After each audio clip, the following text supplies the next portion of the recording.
Lawson since 2015. I also did instruction out there for driving schools where I was behind the wheel and classroom instruction.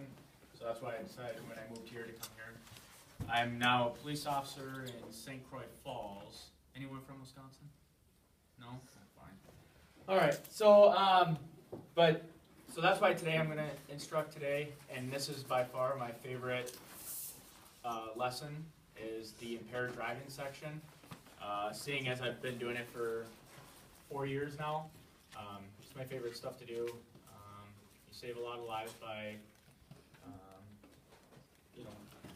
finding drunks and getting them off the road, and now we're having this epidemic of impaired driving by drugs. So normally she plays it on there, but I think I'm going to read to you guys, and then I'll stop and add anything that I've seen in the past. If you guys have any questions about impaired driving, feel free to ask, or any myths that you've heard. And then after that, I could probably run a couple people through field sobriety tests that we do roadside, so that you guys can actually see what it's like. She has the beer goggles here, so we may have someone try to do a couple tests here and there, see how they do on the field sobriety test. So I think that'll be fun. But like I said, stop me if you guys have a question, or if you've heard something in the past that you're like, I wonder if that's true or not. Or if you just have general questions about impaired driving or drunk driving, let me know. So we'll start with chapter 8, driving under the influence of alcohol or drugs, okay? Everyone knows it's illegal to drive on Minnesota roads when you're impaired by alcohol or other substances. When we say other substances, that could mean methamphetamine, heroin, pills, any kind of narcotics. Okay, so we'll get into that a little bit more afterwards. But alcohol and driving. Drinking and driving is a serious problem in Minnesota and across the nation. There's a strong relationship between alcohol use and severity of traffic crashes. Alcohol use is involved in more than 1/3 of deaths on Minnesota roads each year. Crashes involving impaired driver kill an average of 240 people each year in Minnesota and injure thousands of others. The person most often killed in an alcohol-related crash is the impaired driver. Young males are more likely than others to engage in this deadly behavior. Just because males are more at risk, they want to take risks more. So, but I've seen it both ways. Everyone is susceptible to alcohol and drinking and driving. So, drugs and driving. Drug-impaired driving is as dangerous as alcohol-impaired driving. Minnesota law prohibits driving while impaired by a controlled or hazardous substance. These substances include illegal drugs and prescription drugs, as well as household products.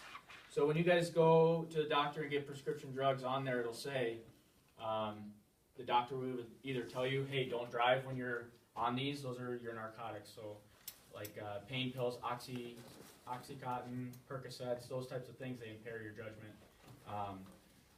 So these substances can impair a driver's mental and physical ability to safely operate a vehicle and respond to driving conditions. Legal drugs that may not cause impairment alone can produce powerful intoxicating effects when mixed with alcohol. So those are going to be like your poly users. Poly means multiple. So say you only have a couple beers and maybe you're under the 0.8 limit, but you also took some prescription medication, or even ibuprofen is one that will enhance what that alcohol does to your body. So even though you've only had a couple beers, you're now driving impaired because you mix the two together, okay? Effects of alcohol on driving skills. Alcohol is a depressant, and that slows the body function and impairs motor skills. Everyone knows depressant and then a stimulant. Do they teach you now? So a stimulant is going to be like your hyperactive. So that's going to be your cocaine, your methamphetamine, and we'll get into that afterwards. But a depressant kind of slows everything. That's why a lot of people, they get tired when they drink and pass out, or they just get slow and lethargic and slurred speech. The amount of alcohol in blood is also called the alcohol concentration. Higher alcohol concentrations means a greater degree of impairment. Driving ability becomes impaired after one drink. Types of effects. Alcohol affects the central nervous system and impairs the ability to drive safely. The following section describes how specific functions are affected by alcohol consumption. So, judgment. Drivers who consume alcohol misjudge their degree of impairment. They may drive too fast, misjudge stopping distances, fail to wear seatbelts, and forget to drive defensively. So my number one, when I arrest a DUI or a OWI or DWI, they're all the same thing, they're just meaning different things.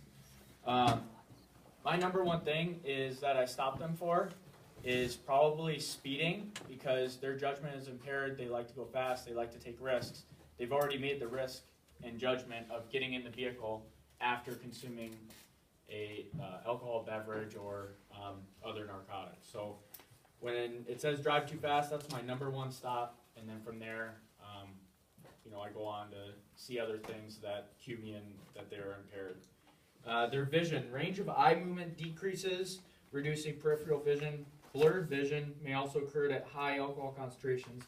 I'll explain when I do the field sobriety, the eye test. I'll explain exactly what I'm looking for. That's one of those tests that you can't practice, you can't prepare for. Your body, it's an involuntary jerking of the eyes, and I'll explain that later when we do it, but that one can't be practiced to be able to try to get it so that we can't detect that you're impaired. Reaction time. Reaction time is slower. Impaired drivers cannot respond quickly to traffic signals, actions of other drivers and pedestrians, and events that take place on the road around them. So we get a lot of OWI or DUI crashes when you're on a straight road, someone's turning left and they're sitting in the lane, and the DUI driver comes up and hits them from behind. That's because they can't judge using their vision that we already talked about as impaired. They can't decipher what distance they are, and then also their reaction time is slower. So then they hit the back of that other vehicle. I've been in many crashes where the rear ender is the one that's impaired. Okay. Steering, impaired drivers tend to oversteer, which cause a weaving and running off the road. That's another big one that I stop people for. It's called lane deviation. So when we say weaving within their lane or crossing the center line, they'll just kind of weave back and forth because they realize they're hitting those rumble strips, and then they kind of veer back over, and then they go hit these rumble strips on both sides. So that's when I'm behind a car, I can see them just going back and forth, back and forth. Also, oversteer. So I've seen it oversteer and understeer. So they're coming up, they're trying to make a turn, and they just take it really wide, and all of a sudden they get to the edge of the road, and then they quick turn hard and jerk it around. And then I've also seen it where they try to cut the corner too sharp when they're making a right-hand turn and hit the curb or sign or whatever's there. Sometimes it's a parked car. And that also plays into their perception. Impaired drivers do not notice sounds and sights or do not interpret them correctly. Perception is a big one. Their depth perception, they don't know how close or how far away they are with something. Usually when I turn on my lights to pull them over, they just stop in the lane, and I walk up and I say, "Why are we still stopped in this lane?" They say, "No, I'm on the shoulder." Well, they think they're on the shoulder, but half their car is sticking out in the lane, okay? Coordination and balance. Impaired drivers lose the ability to combine steadiness with speed and accuracy. With that, a lot of DUI drivers, they'll speed up, slow down, really inconsistent speeds. At 1 minute, they'll be doing 50 miles an hour, and then they think, "Oh my gosh, I need to slow down." They'll drop it down to like 25, and then they'll just keep doing that because they can't coordinate that movement, and they just, and then also with the coordination and balance, we'll do on the field sobriety when I have someone come up, I'll explain what I'm looking for exactly and what's standardized throughout the nation.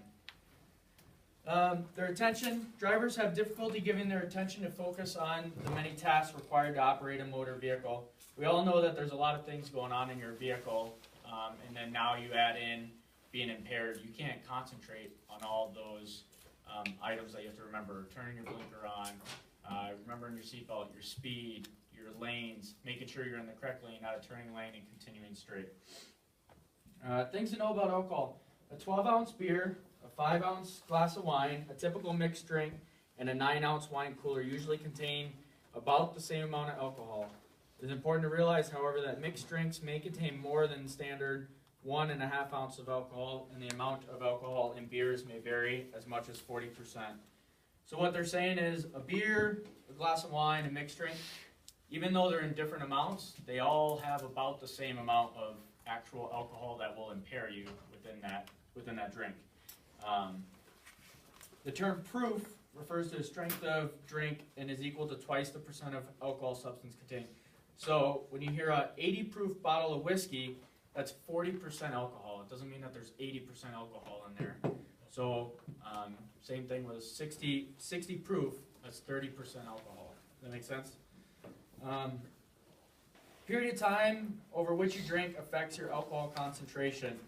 Obviously, if you're just slamming drinks and drinking as fast as you can, yeah, it's going to impair you faster, and it's going to have different effects on you, as opposed to if you're drinking all night, steadily drinking usually one drink an hour. If you consume more than one standard drink per hour, your alcohol concentration will increase. The effects of alcohol vary greatly among individuals. So alcohol affects people completely differently depending on your body type, your age, your sex, how often you drink, your body fat content, and the main thing is when the last time you ate. Not to go into too much detail, but alcohol is absorbed through your large intestine. So what that means when people say, oh, if you eat, you won't get as drunk. All that is your caloric valve stays open. So when you eat something, your stomach starts realizing, okay, we're eating something, so it closes. That stops items from going into your large intestine, and it stays in your stomach. Well, stomach lining only absorbs like 20% of the alcohol. So if you start drinking on an empty stomach, your caloric valve is open, which means all that alcohol is rushing right towards your large intestine. That's the whole science behind that you get drunk faster and stay drunk longer because of your caloric valve. So you don't need to know that, but that's just a little backstory about it. People think that your food absorbs it. That's not the case. It's just how your body system works.